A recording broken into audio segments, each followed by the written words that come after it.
And go. Good afternoon, ladies and gentlemen. Welcome COP29. My name is King Lee, Head of Policy and Industry Engagement at the World Nuclear Association. I would like to welcome you to the Net Zero Nuclear Pavilion. I'm delighted to provide some opening remarks on this very important panel discussion on greenhouse gas protocol update and how it could impact on nuclear energy development. As we know, this year, COP29 has been labeled as the finance COP. So I would like to say a few words to provide an overview and aim to connect some dots, linking at this panel discussion on greenhouse gas protocol standard that helps to entity to measure and report on their greenhouse gas emissions with climate finance and another important related area, climate reporting and non-financial disclosure. Central banks and financial regulators consider that a key component to greening the global financial system and to scale up climate finance is transparency and disclosure.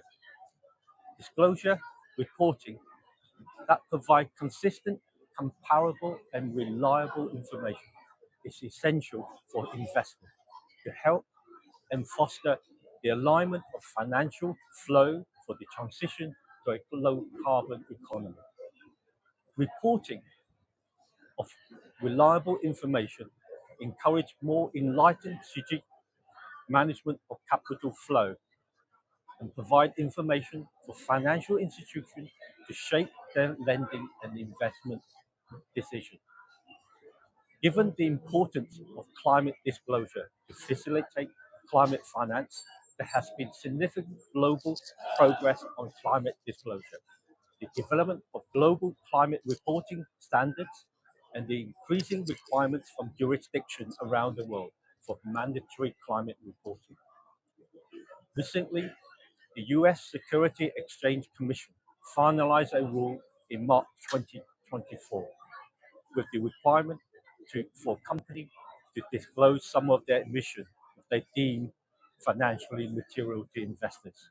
The European Union established the Corporate Sustainability Reporting Directive, CSRD, in 2023, which required companies operating in Europe to disclose their emission beginning in 2025.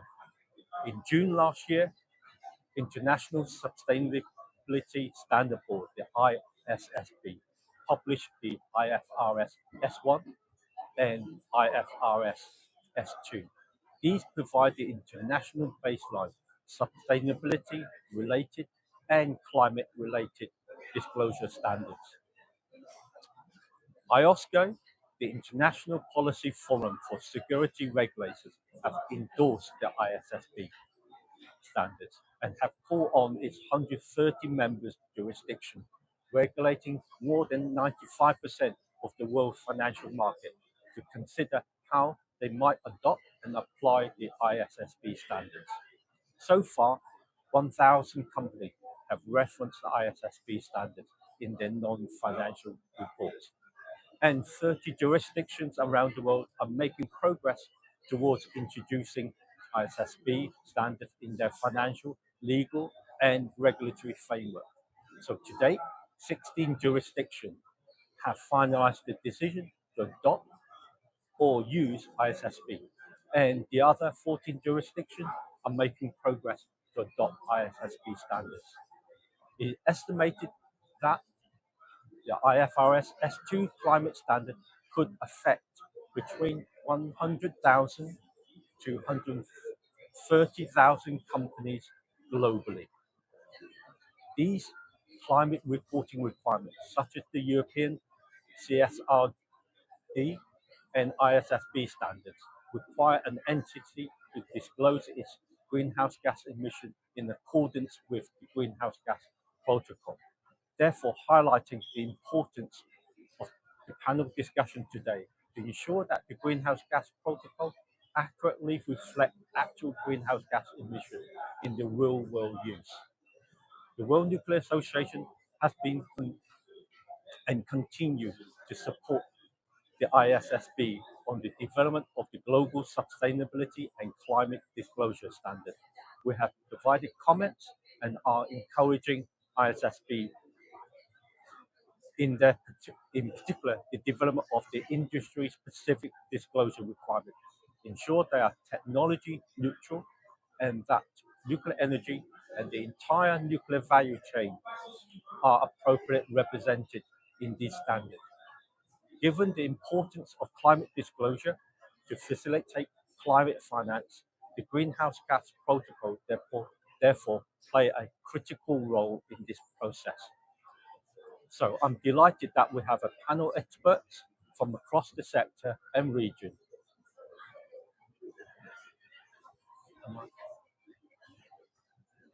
So I would like, sorry, we're having, okay. So I will carry on. So bear with me while I bring up some notes to moderate this session. Unfortunately, Kirsten Bruce Wells from who's the climate change manager at Cameco could not be with us today. So I will be moderating the session. So you just bear with me just 1 second.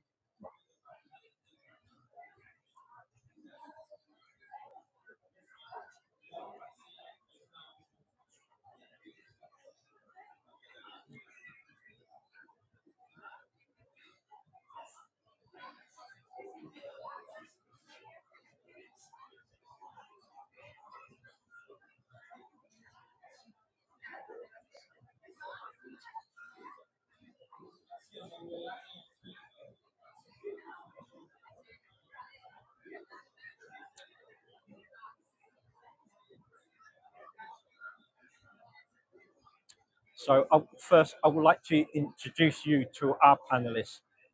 Today, we have Devon Sweeney from Senior Manager of the Global Energy and Climate at Google. And the other panelists, we have Katie Oakes, who's the Vice President of Sustainability and Climate Strategy on Constellation. So welcome to Devon and Katie. I would like to start off our discussion. If you can provide some of your insight, Devon, can you please describe your organization, particularly Google, approach to greenhouse gas emission reduction, and how does greenhouse gas protocol fit within this process?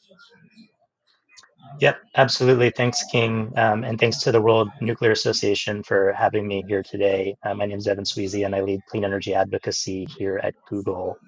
And Google has been on a clean energy journey that really started back in 2010. That's when we signed our first corporate power purchase agreement for a wind project in the United States. And this was a time when renewable energy was much more expensive than it is today. And it was mainly utilities and not corporations that were signing power purchase agreements. And we saw a lot of promise in that contracting model to help deploy clean energy at scale. And in the following years, we scaled up our purchases of renewable energy through PPAs, both in the US and in Europe.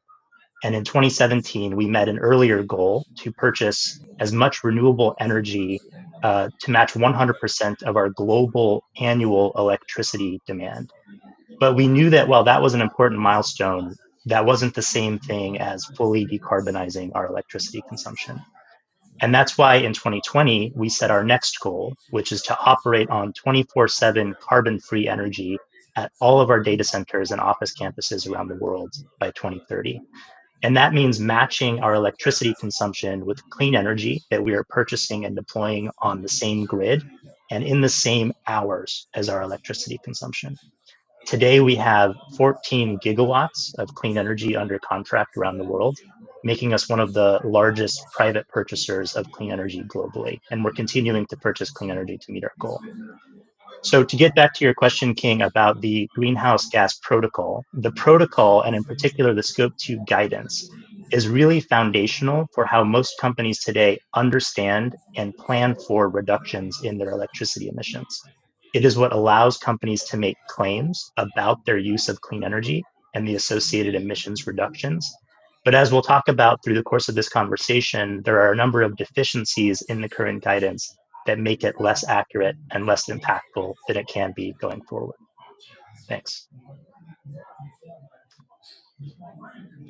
Thank you, Devon, for that. Over to you, Katie. Obviously, Constellation being a US utility, so can you provide your view? How does a utility, your utility, approach to greenhouse gas reduction, and how does greenhouse gas protocol fit within your organisation?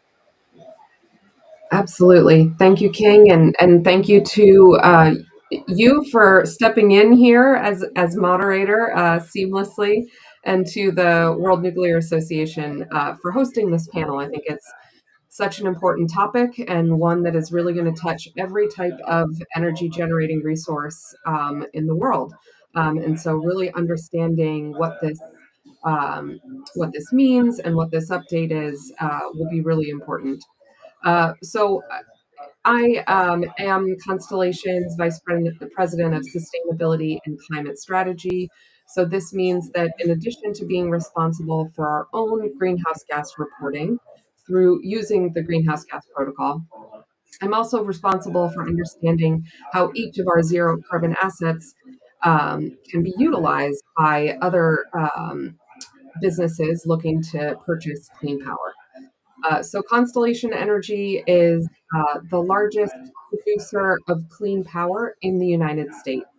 We supply 10% of all of the clean energy on the US grid, and we have the lowest emissions rate of any utility in the US by far. This, of course, is due to our very large nuclear fleet.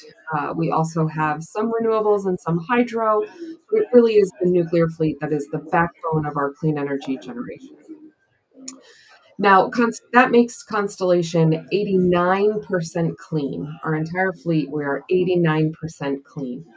However, we have also set some aggressive climate goals for ourselves that we are aspiring to meet, which would require that we be 95% clean generation by 2030 and 100% clean generation by 2040.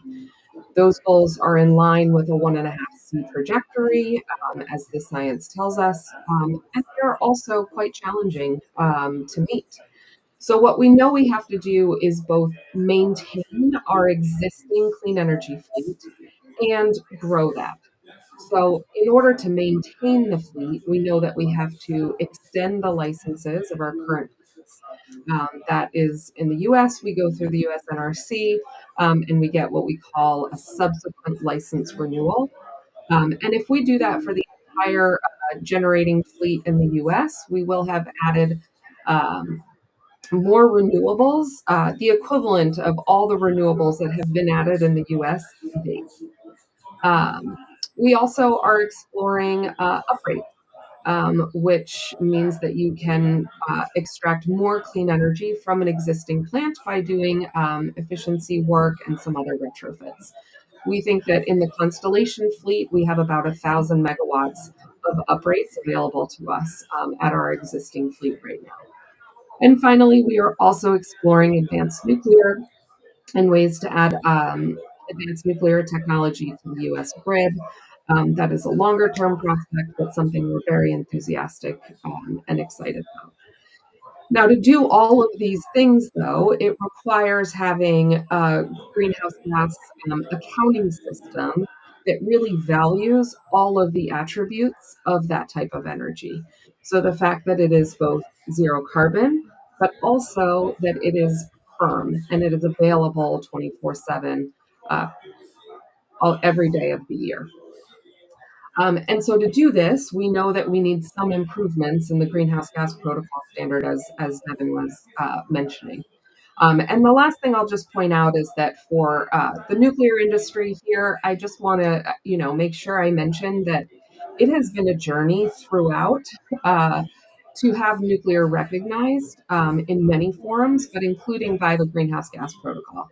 Previously, in the U.S., as Devin mentioned, this really helped set off, an age of renewable procurement that was hugely impactful in the U.S.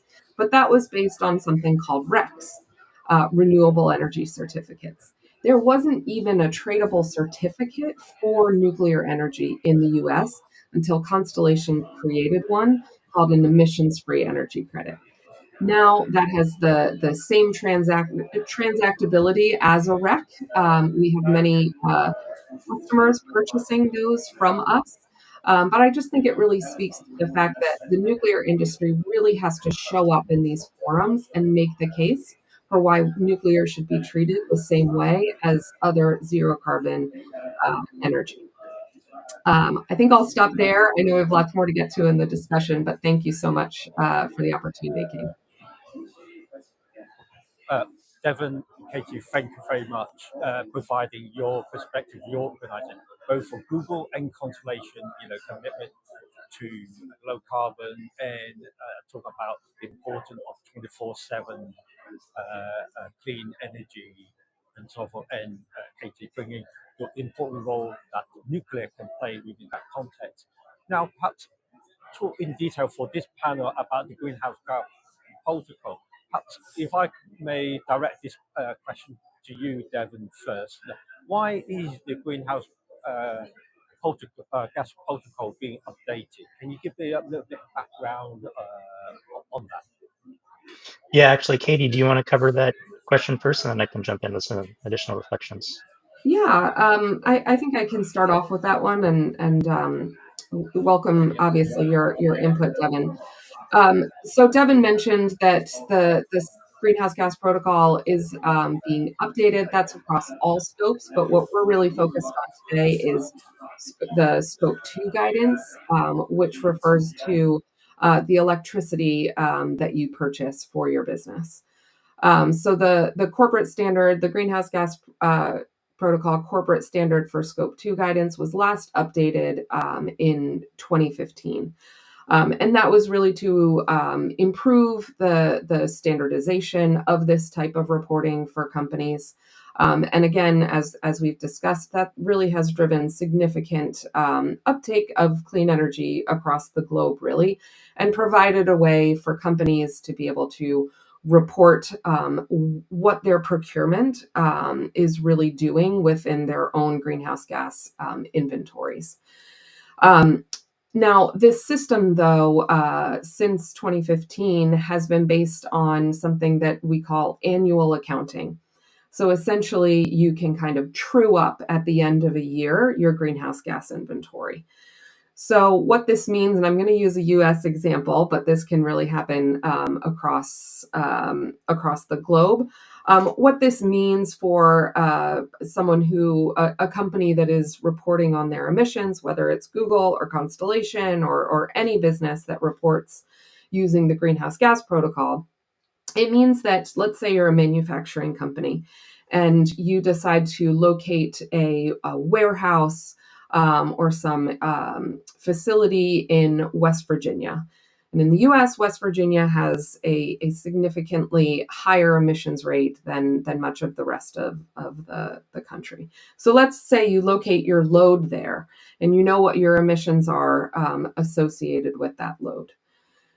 With the current greenhouse gas protocol rules, what you could do to kind of offset that load, those emissions associated with that load, is you can go to a wind farm in West Texas, where we have admittedly overbuilt wind to an extent, and you can purchase RECs off that wind farm, let's say that have been produced in April, a very windy month in the U.S., where that wind farm would be producing a significant amount of RECs at a fairly low price. You could then take that REC purchase, apply it to that load in West Virginia, and you can call yourself 100% renewable. Now, we all know that the way the grid actually works, that's not what's happening. You're running that facility in West Virginia on the hottest day in July, and you're producing emissions in that community in West Virginia. So what I think that has really been understood, and there's a desire to improve with this update to the greenhouse gas protocol, is more accuracy and transparency about what companies are really doing when they are saying that they're 100% renewable or 100% clean. And so that's how, Devin mentioned that his company is pursuing a different type of goal, which is to match their energy usage with clean energy every hour of every day and on the same regional grid. So that is where the greenhouse gas protocol is going. I think that there's going to be a lot of twists and turns here that Devin can share with the group about how that update process goes. But that's really the crux of the issue in the Scope 2 guidance that they're trying to address. Devin, let me turn it over to you for more thoughts there. Yeah, let me just briefly add. I mean, I think Katie covered it very well. I mean, I think we should also, recognize that the original guidance has actually really been quite successful, right, in getting companies to start thinking about purchasing clean energy, motivated by reducing their emissions. And we've seen, for instance, 46 gigawatts of power purchase agreements signed last year for renewable energy technologies, which was a new global record. And so it has driven a kind of movement towards clean energy purchasing. But as Katie mentions, it has also led to increasing criticisms about the inaccuracies in claims that companies are making about that energy that they're purchasing, to being sort of powered by 100% renewable energy, when in reality they're still relying on electricity from carbon-intensive fossil fuels in many places and many parts of the day. And so really this update, is about an opportunity to potentially get more accurate in how we think about electricity accounting, which has a lot of other implications regarding how we think about what technologies we need to really decarbonize fully the electricity system.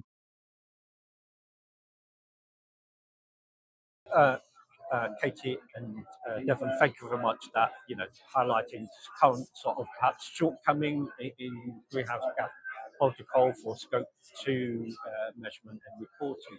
And Devon, you mentioned the opportunity to perhaps update that and reflect more accurately how that can be used.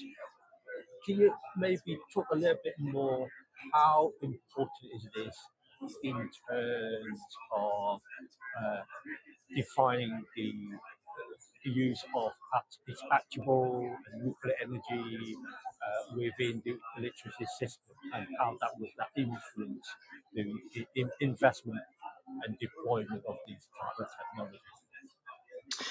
Yeah, sure. I mean, I think it depends on ultimately where this update goes over the next couple of years, and how some of these potential changes are reflected in what ends up becoming the final guidance. And so maybe just to give a bit of a background on the kind of process and where we are with regards to this update. So really the update process started actually towards the beginning of last year, when the Greenhouse Gas Protocol put out a survey to stakeholders across the world for ideas and recommendations about how the guidance should be changed.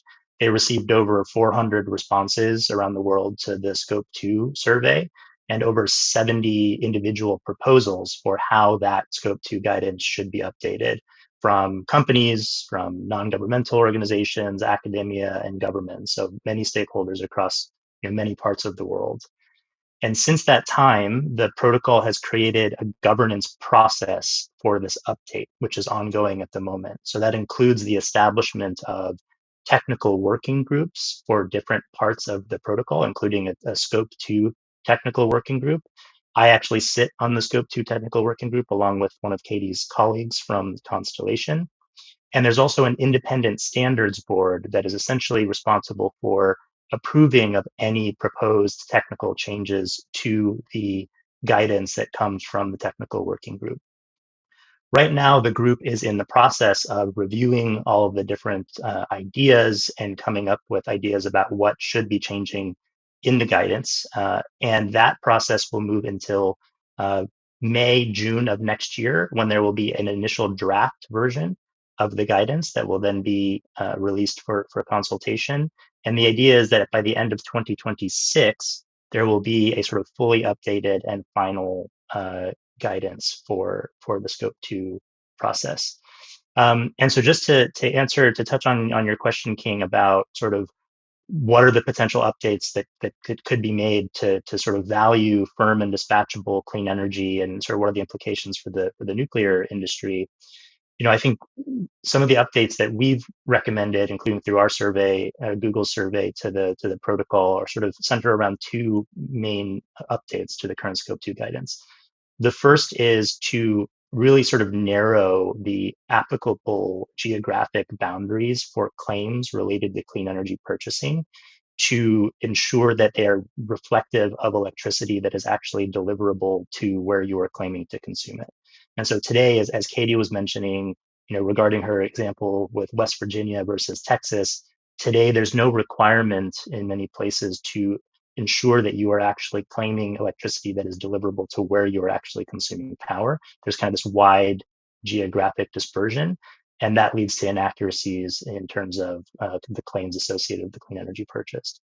And then the second is to move from this annual average approach that Katie had described toward a more granular understanding of electricity and electricity emissions rates, and in particular moving toward hourly emissions factors. And we all know that the carbon intensity of electricity and the technologies that provide clean electricity vary throughout the course of the day, and that just because you are matching on an annual basis doesn't mean that the hourly consumption that you have or the hourly purchasing that you have is fully clean. And so by moving these two changes in particular toward a more granular understanding of carbon footprints, it also encourages companies to think about what are the different technologies that I could be using to fully decarbonize throughout the course of a day, over the course of a year, my electricity consumption. And that may include continued investments in wind and solar, things like battery storage and demand flexibility, but also firm and dispatchable clean energy technologies like nuclear and others, which we think are really important for driving broader grid decarbonization. Having a better understanding, a more granular understanding of carbon footprints in that way will motivate an understanding from companies about what those technologies can do and why they're valuable in that context.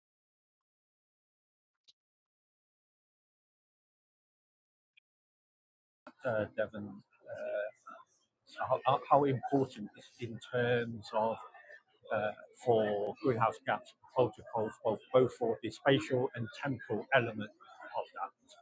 Perhaps Katie, obviously, Devon mentioned that Constellation already engaged in this process, but far as you're aware, what other utilities are engaging and providing input to these important greenhouse gas protocols, and perhaps highlight what should the nuclear industry or utilities should be doing in this area? Yeah, thanks, King. It's a great question because I think beyond the technical working group that Devin mentioned, which Constellation is fortunate enough to have representation on, there will be, as Devin mentioned, a years-long process to develop this update, and there will be many opportunities to both understand where the greenhouse gas protocol is going on some of these questions that we've raised, um, and opportunities to influence the outcome of the update. As of course, this is going to affect all clean energy suppliers and buyers alike, and so I think the protocol is really looking for the input of different industries. So on the question of what other utilities or energy suppliers really are participating, I know that there are other clean energy suppliers on the technical working group. I think someone from a large company from the wind industry. Constellation is the only representative from the nuclear industry. And I also would just mention that the working group at the moment is certainly represented by a significant number of buyers. And I do think it's important for suppliers like Constellation and other clean energy suppliers to really get involved and make their voices heard. So we have been working with the Nuclear Energy Institute in the US to help build some advocacy there to weigh in with the greenhouse gas protocol. Um, Likewise, I think the World Nuclear Association will be a very respected voice in this process and will have a lot to bring to the discussion. And right now, we're really centering our advocacy, again, with NEI and for Constellation around two key issues for nuclear. So the first is going to be how nuclear that is already on the grid is going to be kind of quote unquote counted.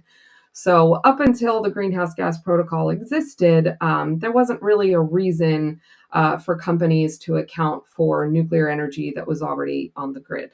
So in a lot of respects, it sort of was taken for granted, right? That was just grid energy that was already on the grid. Customers are using it, and some are paying for it in one way or another. An important distinction is that Constellation is actually what we call a competitive energy supplier.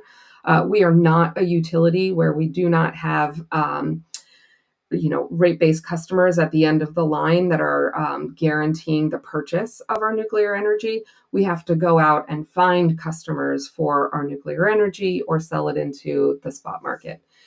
And so I think that one of the big questions for nuclear energy in this update process is going to be, in all of those different types of structures, how is existing nuclear already on the grid going to be accounted for now in this new system of accounting? So that's one major issue, I think, for our industry. And then the second one is just what we've been talking about already here today, which is how do we move from this current annual accounting process that allows for some offsetting practices that don't necessarily account for how the grid has to actually operate. How do we move that into a more granular setting where we can really start to see the benefits and how intermittent resources can work together with dispatchable resources like nuclear to ensure that we do get to that end result of the 100% decarbonized grid. So I do think that there are a number of ways that the World Nuclear Association can get involved here. King, I would love to continue working with the group on that, whether it's through, public advocacy, letters and other position papers of that sort to the greenhouse gas protocol. And Devin will know this better, but my understanding is that they are receiving all input and really trying to consider the positions of all types of industries.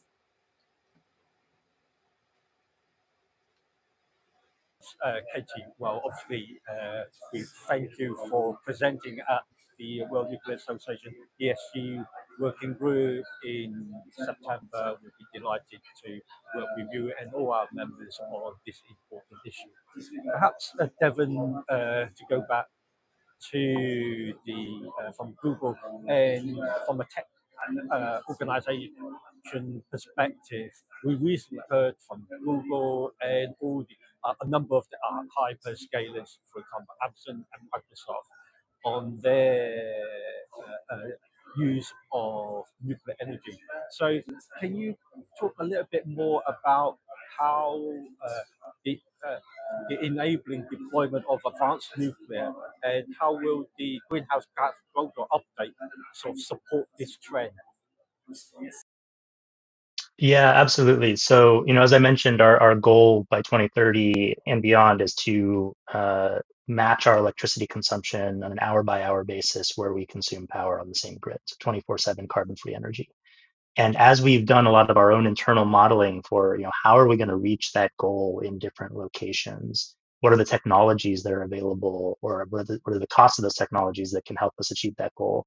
We've found that while wind and solar power are going to be really critical in many places, battery storage, et cetera, we also need to be deploying and developing these firm dispatchable clean electricity technologies. And actually last year, we put out a paper on the topic of what we call advanced clean electricity technologies, including advanced nuclear, and what are the various barriers that these technologies face to commercialization, and how can buyers like Google and others really help to remove those barriers.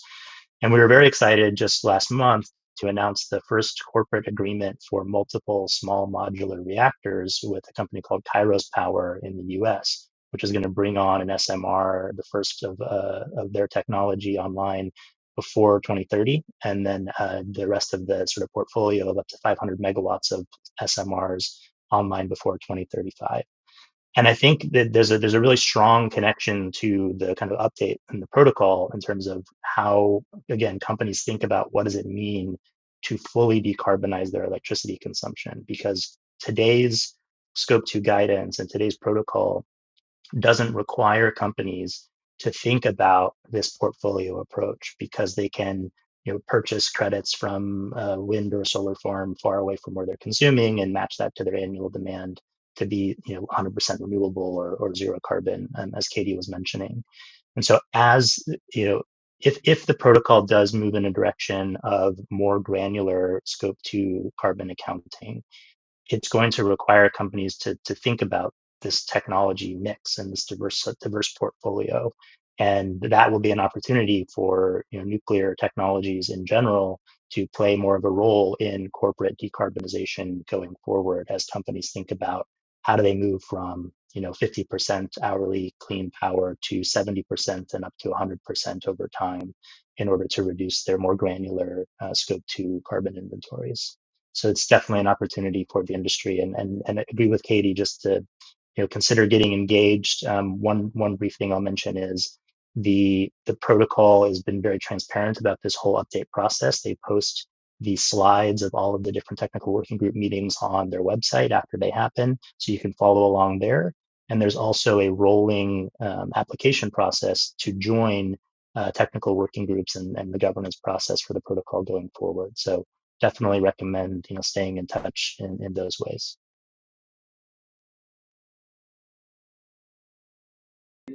Thank you for that, and we're really pleased with the recent announcement by Google and others on the in US on the use of nuclear technology for support the particular AI and data centers. Perhaps we want to draw the discussion to a close, maybe some final remarks, Katie. So maybe get your perspective. What are the most important things you think conservation and other nuclear industry sector should be doing in terms of engaging in this process? Sure. Well, I think in addition to working through trade associations or other groups, I mentioned NEI, we certainly hope the WNA gets engaged. There are other groups that are advocating on these topics. Devin and I participate in many of them, and we'd be happy to, connect certain, specific companies with any of those. But by and large, I think it's really about getting out there, talking about these issues, understanding how they're really going to impact our industry. One other thing I can leave you with is, Constellation is certainly trying to embark on a bit of put your money where your mouth is. And we are starting some pilot programs ourselves on our greenhouse gas inventory to begin hourly matching our load with 24/7 clean energy. Taking our own advice here and moving it into our greenhouse gas inventory process, I think also helps demonstrate the feasibility of doing this and how this can actually play out in practice.